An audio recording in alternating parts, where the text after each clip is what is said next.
Hi అండి. నమస్తే. నేను మీ Lakshmi. Welcome back to our channel. Friends, ఈరోజు మన వీడియోలో టేస్టీ రెసిపీ వచ్చేసి క్యాప్సికమ్ ఫ్రై.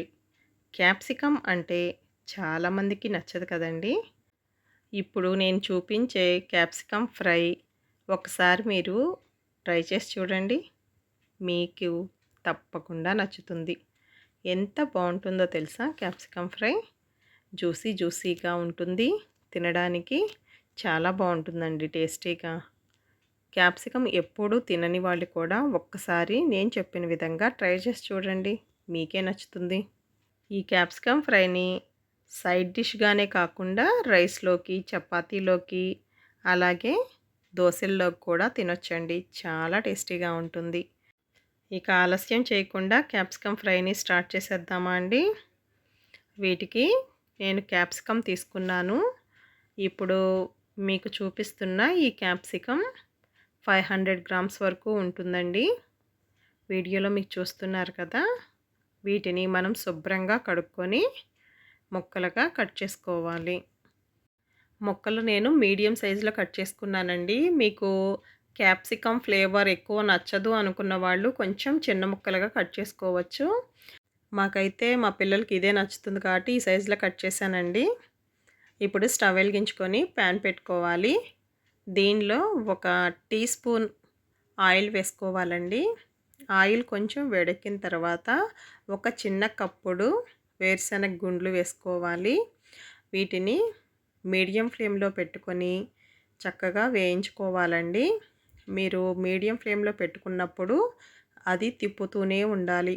అట్లా లోపల వరకు మనకి ఫ్రై అయితేనే వాటి టేస్ట్ అనేది మనకి బాగుంటుంది.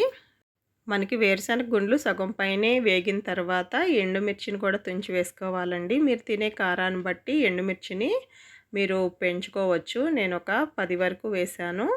కారం ఉండే దాన్ని బట్టి వేసుకోవాలండి. దీంట్లోనే ఒక హాఫ్ కప్ వరకు నేను నువ్వులు కూడా తీసుకున్నానండి. మీరు నువ్వులు వద్దు అనుకుంటే ఎండు కొబ్బరి యూజ్ చేసుకోవచ్చు ఈ ప్లేస్లో. ఇప్పుడు ఒక టీ స్పూన్ జీలకర్ర కూడా యాడ్ చేస్తున్నానండి. జీలకర్ర వేసిన తర్వాత కొంచెం ఫ్రై చేసుకోవాలి. ఫ్రై చేసుకొని స్టవ్ ఆఫ్ చేసుకొని ప్లేట్లోకి తీసేసుకుందామండి. ఇవి చల్లారిపోయినాక మిక్సీ జార్లోకి వేసుకొని గ్రైండ్ చేసుకోవాలి. కొంచెం పలుగ్గా చేసుకోవాలండి. ఇప్పుడు అదే ప్యాను స్టవ్ వెలిగించుకొని పెట్టుకోవాలి. కొంచెం ప్యాన్ వేడెక్కిన తర్వాత మనం క్యాప్సికమ్ ఫ్రై చేస్తున్నాం కాబట్టి కొంచెం ఆయిల్ ఎక్కువే వేసుకోవాలండి. ఆయిల్ ఎక్కువ ఉంటేనే బాగుంటుంది. ఆయిల్ వేడెక్కిన తర్వాత ఒక 2 టీ స్పూన్స్ వరకు నేను పచ్చిశనగపప్పు, అలాగే ఒక టీ స్పూన్ మినప్పప్పు, ఒక పావు టీ స్పూన్ ఆవాలు, అలాగే ఒక టీ స్పూన్ జీలకర్ర వేసుకున్నాను. వేసుకొని ఒక్కసారి కలుపుకోవాలండి. కలుపుకున్న తర్వాత ఒక ఉల్లిపాయని సన్నగా తరిగినది కట్ చేసుకొని పెట్టుకున్నాను. అది కూడా వేసుకొని అది కూడా కొంచెం సేపు ఆయిల్లో ఫ్రై అవ్వాలి. మీకు ఒకవేళ ఆయిల్ ఎక్కువ వద్దు అంటే కొంచెం తగ్గించుకోవచ్చండి. ఒక 2 కరివేపాకు రెమ్మలు కూడా యాడ్ చేస్తున్నాను. మనం ఫ్రై చేస్తున్నాం కాబట్టి పప్పులు అనేవి నేను ఎక్కువ వేసుకున్నానండి. మీకు అన్ని పప్పులు అవసరం లేదు అనుకున్నప్పుడు ఒక టీ స్పూన్ శనగపప్పు వేసుకున్నా కూడా సరిపోతుంది. ఇప్పుడు మన దీనిలోనే ఒక ఎండుమిర్చి కూడా తుంచుకొని వేసుకున్నాను. ఇప్పుడు మన తాలింపు మొత్తం వేగిపోయింది కదండి. దీంట్లోకి మనం ముందుగా కట్ చేసుకొని పెట్టుకున్న క్యాప్సికమ్ ముక్కల్ని వేసేసుకుందాం. ఇప్పుడు ఒకసారి తాలింపులోకి మన ముక్కలన్నీ కూడా కలిసేటట్టుగా ఒకసారి కలుపుకోవాలండి.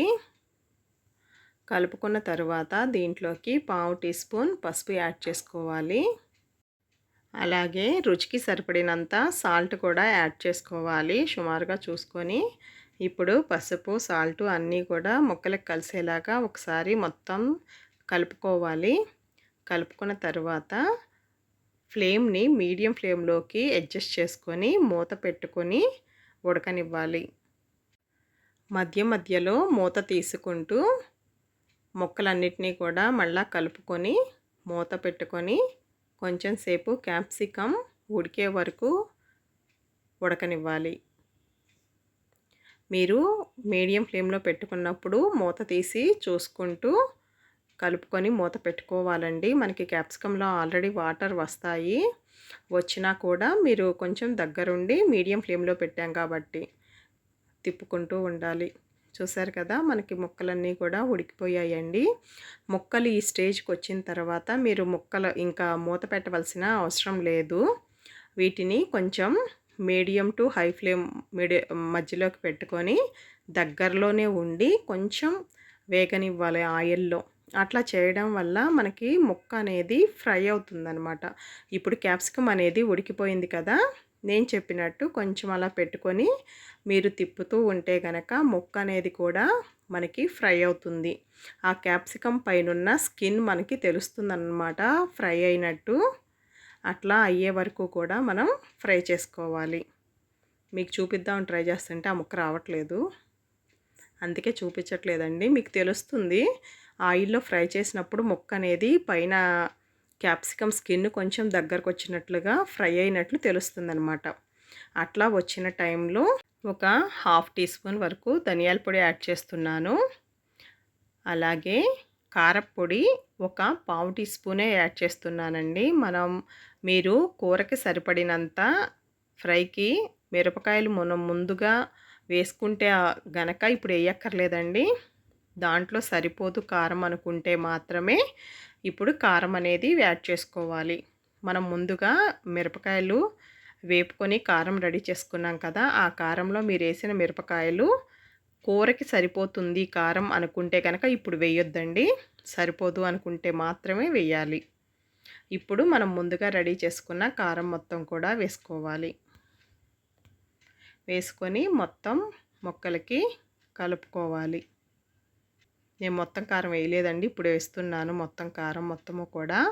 మీరు ఫస్ట్ కొంచెం కారం వేసుకొని చూడండి. మీకు సరిపోతుంది అనిపిస్తే గనక మిగిలింది దాచిపెట్టుకొని తర్వాత కూరల్లో ఏ కూరలో అయినా సరే వేసుకోవచ్చండి. బాగానే ఉంటుంది. నేనైతే చేసుకున్నది కరెక్ట్‌గా సరిపోయిందండి. నేను మర్చిపోయాను మీకు చెప్పేటప్పుడు కారం చేసేటప్పుడండి.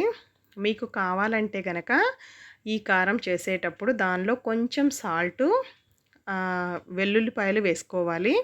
నేను వెల్లుల్లి రబ్బరు కొంచెము ఎండు కొబ్బరి కూడా కొంచెం వేసుకున్నానండి. అది మీకు చెప్పలేదు. అందుకే ఇప్పుడు చెప్తున్నాను.